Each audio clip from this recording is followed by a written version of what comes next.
Tube Tamil வணக்கம். அரசியலில் புதிய சூறாவளி. ரஷ்ய அதிபர் அவசரமாக புறப்படுகின்றார் சீனாவிற்கு.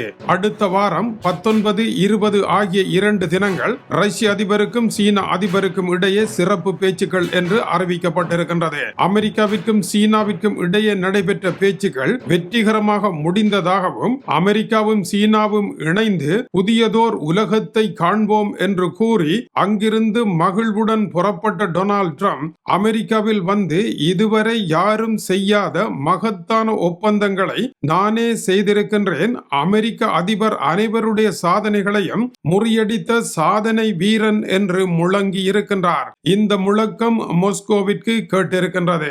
ரஷ்ய அதிபர் புட்டின் இதைத் தொடர்ந்து நேற்று சீன அதிபருடன் நீங்கள் என்னதான் பேசினீர்கள் என்பதை தொலைபேசி வழியாக அறிந்த பின்னர் மேற்கொண்டு பேசுவதற்கு நேரடியாக வாருங்கள் என்ற அழைப்பை தொடர்ந்து ரஷ்ய அதிபர் புறப்படுகின்றார். சீனா இந்த அழைப்பை விட்டதா இல்லை ரஷ்யா தானாக புறப்படுகின்றதா என்பது தெரியவில்லை. இது போன்ற குழப்பங்கள் ஏற்படுகின்ற பொழுதெல்லாம் உடனடியாக ரஷ்ய அதிபர் சீனா செல்வது வழமை. 40 தடவைகள் வரை இதுவரை சீன அதிபரை சந்தித்த உலகத்தின் ஒரே ஒரு தலைவர் ரஷ்ய அதிபர் தான். அவருடைய பயணம் நேற்று அமெரிக்க அதிபர் G2 தான் இனி இந்த உலகத்தை ஆளும் என்று குறிப்பிட்டிருந்தார். G2 தான் உலகத்தை ஆளும் என்றால் ரஷ்யாவினுடைய நிலை என்ன? G2 ரஷ்யாவும் சீனாவும் தான் என்று 2022 ஆண்டு உக்ரைன் போர் நடைபெறுவதற்கு முதல் வாரம் ரஷ்யாவும் சீனாவும் எழுதி கொண்ட ஒப்பந்தம் என்ன? அது ஏறத்தாழ பதிவு திருமணம் போன்ற ஓர் ஒப்பந்தம் தான். எல்லைகள் அற்ற உறவாக அது இருந்தது. அந்த உறவில் ஒரு விரிசலை இது ஏற்படுத்துமா என்பது ரஷ்ய அதிபரனுடைய எச்சரிக்கை. அதனால் தான் அவர் புறப்படுகின்றார். அதற்கு முன்னதாக அவர் சாத்தான் 2 என்கின்ற சாமெட் ஏவுகணையை ஏவி பரிசோதித்தது. பல அணுகுண்டுகளை தாங்கி எவரினாலும் தடுக்க முடியாத இந்த ஏவுகணை கட்டமைப்பை போர்க்களம் கொண்டு வருகின்றேன் என்று கூறியதன் பின்னதாக இந்த இடத்திற்கு வந்திருக்கின்றது. ஏனென்றால் அமெரிக்கா சீனாவினுடைய இந்த தேனிலவு ரஷ்ய அதிபருக்கு சாதாரணமாக பட முடியாது. ஏனென்றால் ரஷ்ய மக்கள் இப்பொழுது நம்பி இருப்பது சீனாவை தான். சீனா தங்களை காலை வாரி விட்டுவிடுமா என்பது அவர்களுடைய அச்சமாகும். ஏற்கனவே சீனாவிற்கும் ரஷ்யாவிற்கும் இடையே வடகொரியாவிற்கு அருகே பசிபிக் கடல் பிராந்தியத்தில் பாரிய நீரிணை ஒன்று யாருக்கு சொந்தம் என்கின்ற மோதல் இருக்கின்றது. சீனா உலகத்தின் முதலாவது இடத்திற்கு வர விரும்புகின்றது. அமெரிக்கா சீனாவை உலகத்தின் முதலாவது இடம் என்றும் தானும் உலகத்தின் முதலாவது இடம் என்றும் இப்பொழுது அறிவித்திருக்கின்றது. இதனால் முதலிடம் அமெரிக்காவிற்கும் சீனாவிற்கும் கிடைத்திருக்கின்றது.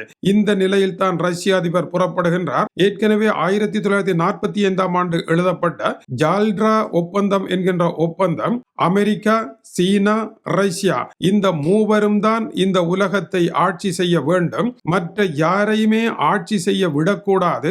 அந்த நேரம் வருகின்ற பொழுது நாம் இணைந்து நம் மூவருடைய உலக அதிகாரத்தை காப்பாற்றிக் கொள்ள வேண்டும் என்று எழுதப்பட்ட அந்த அறிக்கையின் பிரகாரம் பார்த்தால் G3 என்று எழுதப்பட வேண்டும் என்பது ரஷ்ய அதிபரனுடைய நோக்கமாக இருக்கின்றது. அவர் புறப்பட்டு செல்லுகின்றார். அதேவேளை அமெரிக்காவுடன் செய்யப்பட்ட பலவேறு ஒப்பந்தங்கள் 2017 ஆண்டு டொனால்ட் ட்ரம்ப் சீனா சென்ற பொழுது எழுதப்பட்ட 37 ஒப்பந்தங்களில் பெருமளவிலான ஒப்பந்தங்கள் கடுதாசியாகவே இருக்கின்றன. அவை அமலுக்கு வரவில்லை. இப்பொழுது எழுதப்பட்ட ஒப்பந்தங்களும் டொனால்ட் ட்ரம்ப் போயிங் விமானம் 200 விற்பனை வெற்றி.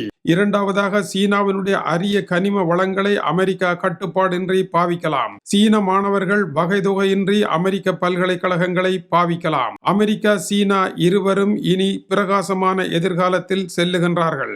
அமெரிக்காவினுடைய தொழில்நுட்ப டெக் நிறுவனங்கள் சீனாவில் வர்த்தகத்தை மேற்கொள்ளலாம் என்று எழுதப்பட்ட ஒப்பந்தங்கள் எதையும் சீனா இன்னமும் உறுதிப்படுத்தவில்லை.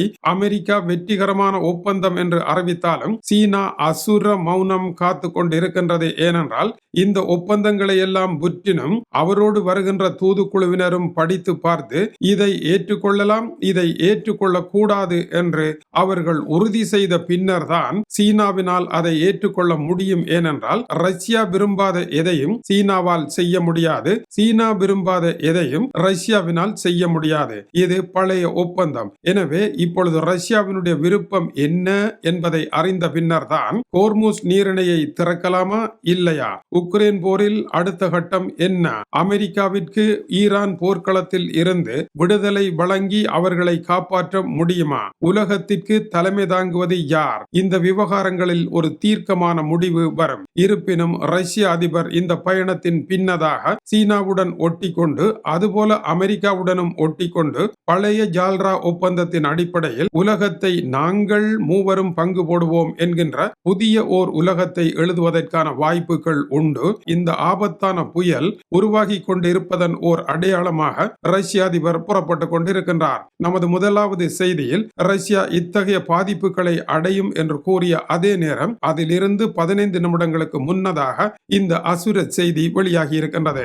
சீனாவும் அமெரிக்காவும் இணைந்து விட்டன, எனவே ஆசிய பங்கு சந்தை பெரிய அளவில் உயரும் என்று எதிர்பார்த்தது அது அப்படியே தான் நிற்கின்றது. எந்த மாற்றமும் வரவில்லை. ஏனென்றால் சீனாவினுடைய மௌனம் கலைந்த பின்னர் தான் அதனுடைய தலைவிதி தீர்மானிக்கப்படும். அதே நேரத்தில் சீனா ஒரே நேரத்தில் 2 உலக பெரும் தலைவர்களையும் அழைத்து பேசிக் கொண்டிருக்கின்ற காரணத்தினால் தானே உலகத்தின் உச்சமான இடமாகவும் அப்பன் இருக்கின்ற இடத்திற்கு இப்பொழுது தான் வந்துவிட்டதாகவும் நினைப்பதற்கான இடம் உண்டு. ஆனால் சீனாவை பொறுத்த வரையில் ரஷ்ய அளவு பெருந்தொகையான அணுகுண்டுகள் சீனாவிடம் இல்லை. சீனா வருவதற்கு முன்னரே பனிப்போரில் அமெரிக்காவுடன் தோளுக்கு தோளாக மோதிய நாடு சோவியத் ரஷ்யா. சோவியத்தினுடைய பெருமையை இழந்து சோவியத்தை பின்தள்ளி சீனா முன்வருகின்றதாக இருந்தால் அதை ரஷ்ய அதிபர் ஒரு காலமும் ஏற்றுக்கொள்ள மாட்டார். எனவே இந்த 3 நாடுகளுக்கும் இடையே இருக்கின்ற மோதலில் மற்றவர்கள் எல்லாம் ஆடிக்காற்றில் பறந்த அம்மியாக பறந்து கொண்டிருக்கின்றார்கள். இவர்கள் என்ன செய்ய போகின்றார்கள்? தொடர்ந்து இணைந்திருங்கள். நிமிடத்துக்கு நிமிடம் சூடாகி கொண்டிருக்கின்றது புயல். இது டியூப் தமிழனுடைய உலக செய்திகளுக்காக டென்மார்க்கில் இருந்து கீசே துறை. வணக்கம் உறவுகளே.